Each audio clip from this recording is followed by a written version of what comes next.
Hey, this is Martin with another video. I was making the videos very routine and getting them out there every couple of days until I caught the flu. Luckily, my doctor put me on Tamiflu to prevent it from getting worse. I have a bunch of fragile health conditions, but the Tamiflu itself is pretty strong, so I've been out for a couple of days and trying to pull it together.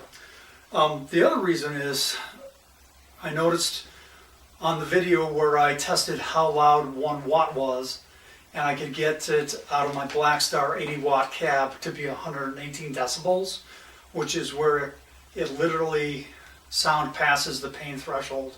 Basically as loud as the old school, car horns from the 70s that you'd hear in a big Ford, big Chevy, big Chrysler.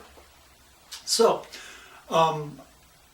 part of that was due to the audio being just on my camera, and I do have a mic I've used in the past to try and sync up with things, but only having one good mic and having to carry it from my recording studio, which is here, and my video production setup, which is in my office, just got to be too much of a pain. So while I was going to be down for a couple days and sick, I went out and bought what's commonly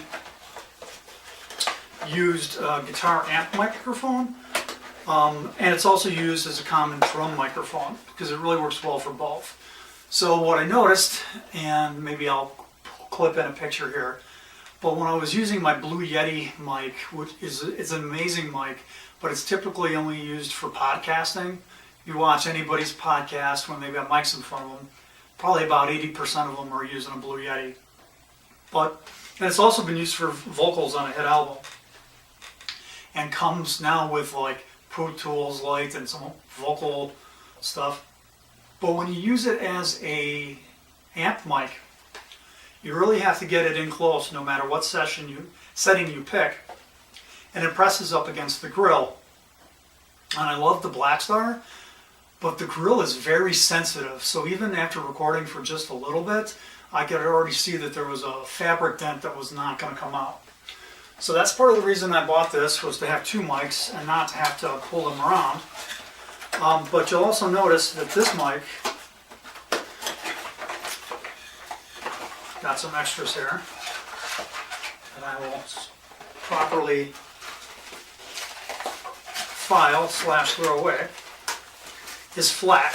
So the intention is, whether you're using this as a drum or a guitar mic, is that you can basically lay this against your guitar screen flat, and it doesn't push against it, and it doesn't cause that dent or that ripple in the fabric. Like I said, the fabric on the Blackstar is a little more sensitive. The custom 4x12 I have that was made by an acquaintance before he passed away is hand built. It's modeled after a 1960s, what they used to call TV amp. But when Lee built this thing, he spared no expense, and the grill on this thing could probably stop the bullet. So I'm going to find the best way to mic up the Blackstar with this flat mic in front of it, and then the best way to mic up the 4x12 so I can continue my series on how loud is 1 watt and how loud is 50 watts.